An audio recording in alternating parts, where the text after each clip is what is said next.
एकत्रित आनंद है, वही समर्थ कर्म के फल स्वरूप अज्ञान देव भाव को प्राप्त हुए का एक आनंद है, जो कामना रहित क्षत्रिय को प्राप्त है।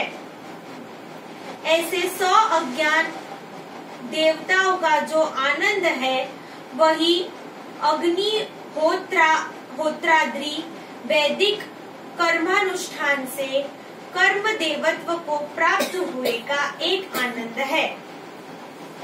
यह भी कामना रहित क्षत्रिय को प्राप्त है। कामना रहित की कितनी महिमा है, कामना रहित व्यक्ति की, कि इतने इतने इतने को जो सुख मिलेगा उसको ऐसे ही सहज प्राप्त होता है। ऐसे 100 कर्म देवों का संग्रहित आनंद है, वही यज्ञ में हवीर्व भाव ग्रहण करने वाले देवता का आनंद है। ऐसे 100 देवताओं का जो एकत्रित आनंद है, वह देवताओं के स्वामी इंद्र का एक आनंद है, जो कामना रहित क्षत्रिय को भी प्राप्त है। ऐसे 100 इंद्रों का जो आनंद है, वह एक बृहस्पति का आनंद है। तो यहाँ जो ये अंतर बताया जा रहा है, हमें इन देवताओं के विभिन्न प्रकार के स्तरों का आनंद की ओर आकर्षित होने का नहीं बताना है, बल्कि एक कामना रहित पुरुष की कितनी महिमा है कि इतने इतने देव गंधर्व क्या क्या उनके नाम बता रहे हैं अलग अलग, उनका जो टोटल सुख होता है, इतनी ऊंचे जाकर, इतनी ऊंचे पद पाकर, इतनी तपस्या करके जिसको पाएंगे, पर वो कामना रहित ब्राह्मण को सहज प्राप्त है। कामना रहित, तो बस इतनी सरल चीज है कामना रहित हो जाना, तो उसको वो सुख अपने आप सब प्राप्त हो। ऐसे 100 प्रजापतियों का जो आनंद है, वही त्रैलोक्य शरीरधारी ब्रह्मा का एक आनंद, और वह कामना रहित क्षत्रिय ब्रह्मनिष्ठ को प्राप्त होता है। तैत्रीय श्रुति परमात्मा को आनंद स्वरूप से वर्णन करता है। आनंदो ब्रह्मणोति व्यज्जनात्। तो ब्रह्म कैसा है? आनंद स्वरूप है, ऐसा तैत्रीय उपनिषद में बताया है। आनंदो ब्रह्मेति विजानीयात्। अमृतस्य, वो अमृत स्वरूप परमात्मा है। रसो वैसा, उसको रस स्वरूप भी रस घन कहा है, बिना मिलावट के शुद्ध मिश्री की तरह। अरुण ऋषि अपने पुत्र शिष्य भृगु को बताते हैं कि हे तात, आनंद ही बड़ा है। निश्चय से जान कि इस आनंद स्वरूप परमात्मा के द्वारा ही सब जीव उत्पन्न होते हैं। तो वरुण ऋषि का जो पुत्र भृगु अभी छोटी उम्र का है और उसको वैराग्य मन में जग गया, तो सोच रहा है मैं किसके पास जाऊं और मुझे कोई ब्रह्म का यथार्थ स्वरूप समझाए, ठीक मार्ग बताए, और मैं कैसे जानूं कि ये सही ये गलत है। तो मेरा पिता तो 4 वेद का ज्ञाता है, उसी से पूछूं तो वो तो अपने बेटे को कभी गलत मार्ग बताएगा। तो जाकर प्रणाम करता है कि हे पिताश्री, मेरे मन में ब्रह्म को जानने की जिज्ञासा जगी है, आप कृपया मुझे ब्रह्म का उपदेश कीजिए। पिता को मन में हर्ष हुआ कि मेरे इस बेटे के मन में ब्रह्म की जिज्ञासा जगी, ये जरूर इसका पूर्व जन्म का पुण्य है, तो इसको मुझे ब्रह्म का यथार्थ स्वरूप समझाना चाहिए। तो कहा, देख बेटा, आनंदो ब्रह्मेति विजानीयात्। आनंद कोई तो ब्रह्म जानना, उसकी कोई सर पैर हाथ कान नहीं है।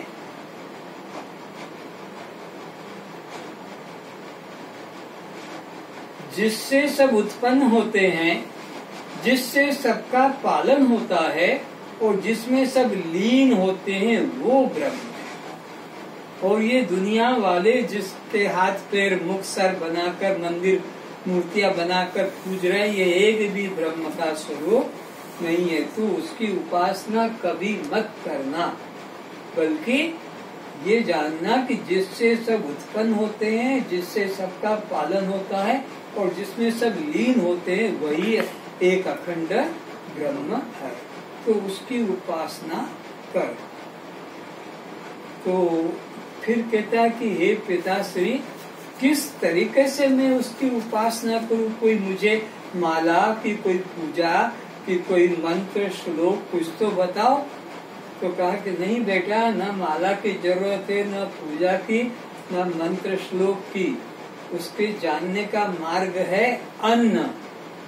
अन्न के माध्यम से उसको जानो, प्राण के माध्यम से उसको जानो, मन के माध्यम से उसको जानो, बुद्धि के माध्यम से उनको जानो। यानी विचार रूप तप के द्वारा ही परमात्मा को प्राप्त किया जाता है, कर्म के द्वारा नहीं, मन कल्पित उपासना से नहीं। विचार रूपी तप। अविचार कृतो बंधो विचारान मोक्ष भवति, ऐसा उपनिषद में आया है कि अविचार से बंधन है और विचार करने से मुक्ति है। तो तू विचार रूपी तप को तप, अग्नि में जलाने को, कि धूप में बिठाने को, कि वर्षा में भिगाने को, कि भूखे मरने का नाम तप नहीं। कि अन्न छोड़ दो, पत्र फल खाकर हम परमात्मा को पालेंगे, पानी पीकर परमात्मा को पालेंगे, भूखे रहकर परमात्मा को पालेंगे। अगर ऐसा होता, पानी रखकर और परमात्मा मिलता पानी के माध्यम से, तो मछलियों को मिल जाता, वो पानी में ही रहते हैं। बिना पानी के होता तो पपीहा को हो जाता, वो केवल स्वाति नक्षत्र का ही पानी पीता है, नहीं तो प्यासा ही रहता है। तो जो लोग बैठे हैं कि हम तो पानी नहीं पीते, बिना पानी के जी रहे हैं, तो अगर ऐसे से कल्याण होता तो पपीहा चातक को, क्योंकि वो गंगा में भी अगर गिर रहा है, झाड़ के ऊपर था और मर रहा है, गंगा में गिर रहा है, तो वहां जाकर भी अपनी चोंच को ऊपर कर लेता कि मेरे मुख में गंगा का पानी न चला जाए। इतनी उसकी निष्ठा। तो उनका कल्याण हो जाना चाहिए। अगर फल खाने से कल्याण होता तो ये बंदर और पक्षियों का कल्याण हो जाना चाहिए था। अगर कोई कहता है कि ब्रह्मचारी व्रत का पालन करने से कल्याण हो जाएगा, तो ये जितने हिजड़े हिजड़ियां हैं, इन सबको ही ब्रह्म मिल जाना चाहिए कि उनका ब्रह्मचर्य खंडित होता ही नहीं। परमात्मा किसी बाह्य क्रिया के द्वारा, हठ योग के द्वारा प्राप्त नहीं होता है। अगर बच्चे पैदा करने से और 3 ऋणों से मुक्त होने से कल्याण होता है, पितृ ऋण, देव ऋण, ऋषि ऋण, संतान पैदा करने से, तो एक कुत्ते बिल्ली के तो 5-5, 6-6 बच्चे पैदा हो जा रहे हैं, उन सबका कल्याण हो जाना चाहिए अगर बच्चे पैदा करने से होता। ये कल्याण का मार्ग नहीं है। अगर मुंडन कराने से कल्याण होता तो ये सब भेड़ों का कल्याण हो जाता, क्योंकि उनके सर से बाल पूरे काट दिए जाते हैं।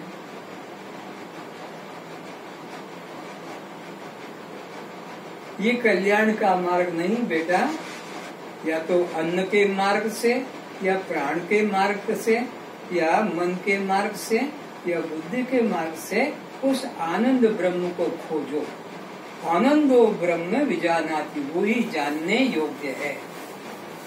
पर वो आज तक जिसको भी मिला है, विचार रूपी तप के द्वारा मिला है।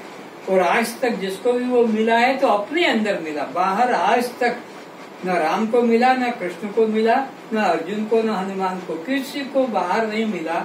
जिसको भी मिला है वो शंकराचार्य हो कि दयानंद हो कि कोई प्रभु हो, सब अंदर पाए। आनंद स्वरूप आत्मा के द्वारा ही सब जीवित रह अपना कार्य करते हैं एवं पुनः वर्तमान शरीर का प्रारब्ध शेष होने पर आनंद स्वरूप आत्मा में ही लीन हो जाते हैं। तो आत्मा से ही जीवित रहते हैं और फिर आत्मा में ही लीन हो जाते हैं। आत्मा से उत्पन्न होते हैं, आत्मा में जीवित रहते हैं और आत्मा में लीन हो जाते हैं।